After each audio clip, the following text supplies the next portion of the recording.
এখন আছি কেরালায়। সকাল 7টায় ঘুম থেকে উঠে কাজে যাচ্ছি। যারা কেরালায় কাজ করে তারাই বুঝে কাজের কি কষ্ট। বাড়ির লোক ভাবে আছি কত সুখে, কত ব্যথা জমে আছে প্রবাসীর বুকে। দেখতে পাচ্ছেন স্কার্টিং বসাচ্ছে মিস্ত্রি, 4.5 বছর থেকে বাড়ি যায়নি।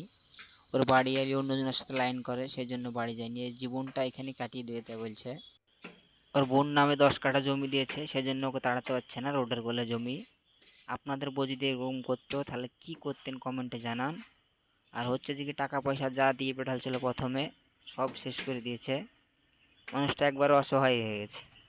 লোকটার 3টে বাচ্চা আছে, 2টো মেয়ে, একটা ছেলে। তো আপনারা দোয়া করেন মেয়েটা যেন ঘুরে আসে, ভালো হয়ে যায়। ভাই মেয়ে ছেলে খারাপও আছে ভালোও আছে। আপনাদের সাথেও এরকম হতে পারে, তার কোনো গ্যারেন্টি নাই। আপনারা সতর্ক হয়ে থাকেন, বা কার সাথে হয়েছে কি কমেন্ট করে জানান। প্রবাসী মানেই কষ্টের জীবন। আপনারাও মেয়ে ছেলে পেছনে পড়েন না, শুধরানোর চেষ্টা করেন। বা ওটা একবারই ইয়ং ছেলে ছিল।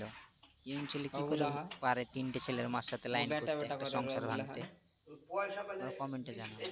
তো ভাই ভিডিওটা যদি ভালো লেগে থাকে সাবস্ক্রাইব করবেন, সংসার ভাঙেন না। আর হ্যাঁ, কমেন্ট করতে ভুলবেন না, ছোট ভাই হিসাবে কমেন্ট করবেন।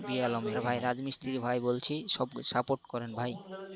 রাজমিস্ত্রি ভাই আমি ভাই, একটু সাপোর্ট করেন ভাই। মুর্শিদাবাদের ছেলে ভাই, ছোট ভাই হিসাবে একটু সাপোর্ট দেখান ভাই।